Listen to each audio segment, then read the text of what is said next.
Assalamualaikum warahmatullahi wabarakatuh. Pemirsa, saya berada di kebun milik masyarakat ini yang luasnya lumayan, ada sekitar lebih kurang 20 hektar.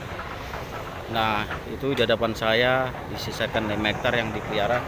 Ini adalah kebun yang tidak terawat, jadi harapannya dengan harga sawit yang tinggi ini itu dengan jumlah yang gak lebar bisa dipelihara, tapi secara produktivitas umumnya dengan biaya perawatan dengan tanaman setua ini tidak sebanding dengan hasil yang diharapkan. Jadi ini dilakukan pencipingan tanaman sawit, makanya yang ini nanti dikelola sebelum replanting kembali akan ditanam ubi kayu.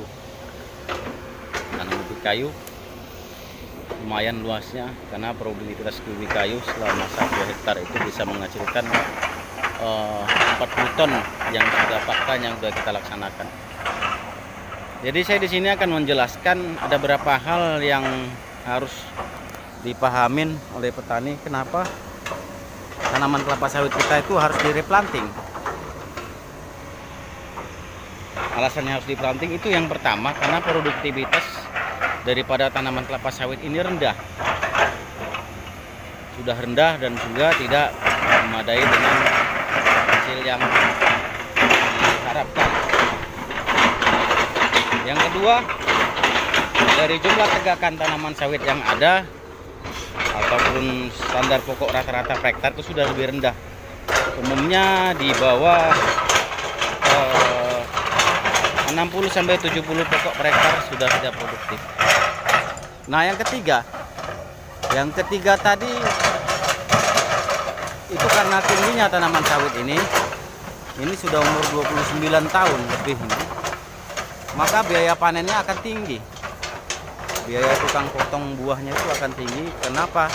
Karena semakin tingginya pohon kelapa sawit kita, maka tingkat kesulitan daripada untuk memotong buah tadi cukup tinggi, sehingga mengharuskan menambahkan biaya untuk itu.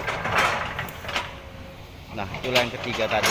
Jadi seperti itulah pemirsa alasannya kenapa harus direplanting, karena kita bandingkan dengan biaya perawatan dengan biaya hasil produktivitas yang dihasilkan, ada untungnya tapi sudah tidak wajar lagi.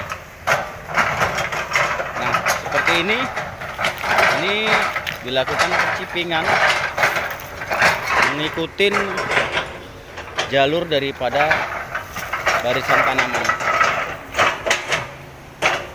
Tanaman yang ada.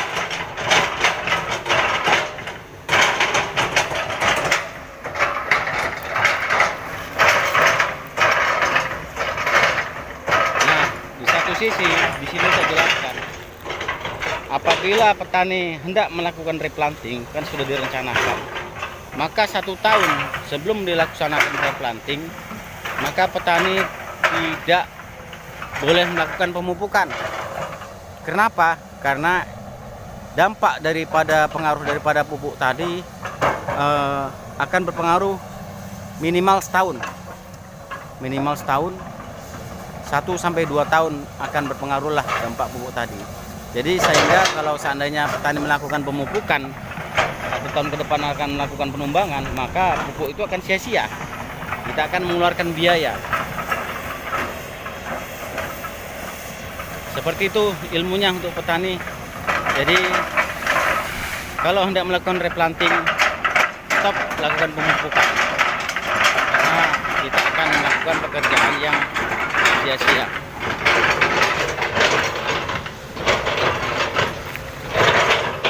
Jadi pada intinya saya jelaskan 3 hal alasan kenapa dilakukan replanting: karena satu, produktivitas rendah; yang kedua, karena rata-rata pohon per hektar rendah; yang ketiga, karena semakin tingginya pohon kelapa sawit ini maka akan menambah biaya daripada potong buah. Nah, pada saat-saat harga sawit yang saat ini melonjak tinggi, nah, petani bisa memikirkan kembali untuk melaksanakan replanting. bisa saja replanting dilaksanakan pada saat harga rendah. Itu triksnya yang saya sampaikan. Kalau harga sawit seperti ini tinggi, itu menjadi pertimbangan. Kenapa? Di satu sisi hasil produksi yang rendah bisa paling tidak menutupin dengan harga yang tinggi ini, masih bisa memadain. Jadi kapan pelaksanaan replanting nantinya? Pelaksanaannya nanti bisa dilaksanakan pada harga sawit mulai turun. Seperti itulah tipsnya. Itu semuanya tergantung daripada petani masing-masing.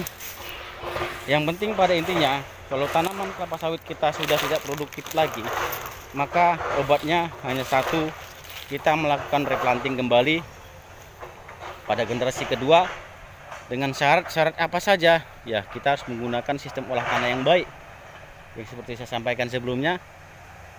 Yang penting pada intinya, dengan pengolahan tanah yang baik, maka kita nantinya akan menghasilkan produktivitas tanaman kelapa sawit yang baik dengan menggunakan bibit unggul yang tahan dengan Ganoderma, dan juga dengan perawatan-perawatan yang lainnya yang standar.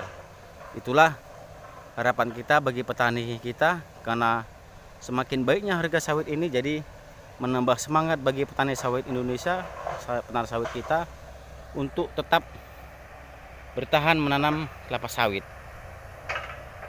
Demikian saja yang bisa saya sampaikan. Mudah-mudahan ini menambah ilmu wawasan bagi kita semua untuk para petani sawit. Terima kasih.